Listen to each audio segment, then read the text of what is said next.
Hello friends, எல்லாருக்கும் வணக்கம். என்னோடய அத்தை பொண்ணு பேர் அர்ச்சனா. வயசு 30.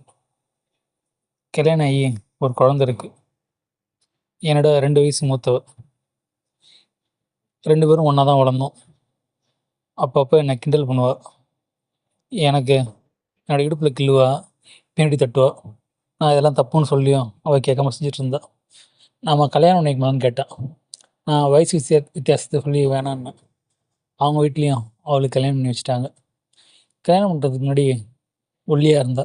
இப்போ நல்லா உடம்பு சதெல்லாம் போட்டு எங்கெங்கே எது எதெல்லாம் அளவு இருக்கணுமோ அதெல்லாம் கச்சிதமாக இருந்து பார்க்கவே ஆளை பார்க்க கிறக்கமாக இருக்கும். ஒரு நாள் எனக்கு ஃபோன் பண்ணி, என் ஃப்ரெண்டோட கல்யாணத்துக்கு வரேன், அவன் வீட்டில் தங்க போகிறேன்னு சொல்லி கட் பண்ணிட்டா. நானும் அவளுக்கு கால் பண்ண எடுக்கல, மெசேஜ் மட்டும் தான் வந்தது. நாளைக்கு காலைல 4 மணிக்கு பஸ் ஸ்டாண்டுக்கு வரோம், என்னை வந்து பிக்கப் பண்ணிக்கன்னு. எனக்கும் வேறு வழி இல்லை. நான் தங்கியிருக்கிறது சிங்கிள் பிஹெச்கே, ஒரு ஃப்ளாட்டில் தனியாக எடுத்து தங்கியிருந்தோம். நானும் அடுத்த நாள் காலையிலே போய் பஸ் ஸ்டாண்டில் அவளை பிக்கப் பண்ணி என்னோடய வீட்டுக்கு கூப்பிட்டு வந்தோம். வந்து ஃப்ரெஷ் ஆகி என்னைக்கு கிளம்ப சொல்லி அவளோட ஃப்ரெண்டு கல்யாணத்துக்கு கூப்பிட்டு போனான். கல்யாணம் முடிஞ்சு ஒரு 10 மணிக்கெலாம் வரும்போது அவளை ஒரு பெரிய மாலுக்கு கூப்பிட்டு போய் சுற்றி காமிச்சிட்டு அப்படியே ஒரு படத்தை பார்த்துட்டு ஈவினிங் பீச் போயிட்டு ரூமுக்கு வர மணி 8 ஆச்சு. வரும்போது வெளியிலே டின்னரை முடிச்சுட்டு குழந்தைக்காக பால் பாக்கெட் வாங்கிட்டு இருந்தோம். அவள் எதுக்குடா பாலுன்னு கேட்டா. இல்லை, குழந்தைக்கு கொடுப்பல. டேய், அவன் இன்னும் தாய்ப்பால் தாண்டா குடிக்கிறான் அப்படின்னு. எனக்கு தெரியாதுல்ல சொன்னேன். சரி சரி எடுத்துருவா, நம்ம குடிச்சிக்கலாம்னு சொல்லி பால் பாக்கெட் எடுத்துகிட்டு ரூமுக்கு வந்தோம்.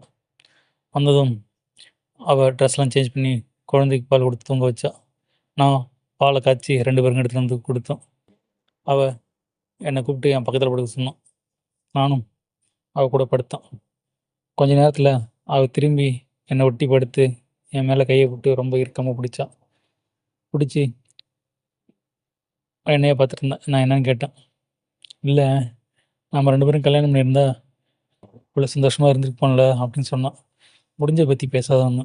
அப்போ பால் கசிஞ்சுது. அவர்கிட்ட கேட்டேன், ஏன் இப்படி பாலை வீணாக்குறேன்னு. வீணாக்குறேன்னா உனக்கு வேணால் நீ எடுத்துக்கோ அப்படின்னோம். இது தப்பு இல்லையான்னு கேட்டேன். அதெல்லாம் தப்பு இல்லை அப்படின்னு சொல்லி எனக்கு குழந்த மாதிரியே எனக்கு பால் கொடுத்தோம். நானும் ஆசையாக குடித்தோம். கொஞ்ச நேரம் கழித்து என்னை இன்னும் இருக்காமல் கட்டி பிடிச்சி என்னோடய உதட்டை கவி சுவைக்க ஆரம்பித்தோம். அப்படியே சுவைச்சிட்டு இருக்கும்போதே கையை கொண்டு போய் கீழே என்னோடய ஆண்மையில் தொட்டு அவள் வருடி கொடுத்து குளுக்க ஆரம்பிச்சு. கொஞ்ச நேரத்தில் உச்சமானதும் தொடச்சிட்டு என் மேலே ஏற்படுத்து என்னை நல்லா மட்டை வரைக்க ஆரம்பித்தோம். கொஞ்ச நேரத்திலே 2 பேரும் டயர்டாகி அப்படி வசம் தூங்கிட்டோம். காலைல ஏந்திரிக்கும்போது அவள் என்னோட கரும்பு பிடிச்சி சாப்பிட்டுட்டு இருந்தாள். எனக்கு ஆரஞ்சு சொல்ல தர முடியாதுங்கிறதும் எனக்கும் கொடுத்தா. அப்படியே அன்றைக்கி பகல் ஃபுல்லாக ஆஃபீஸ் லீவ் போட்டு அவள் கூட என்ஜாய் பண்ணி நைட்டு பஸ் ஏற்றி விட்டான். Okay friends, thank you.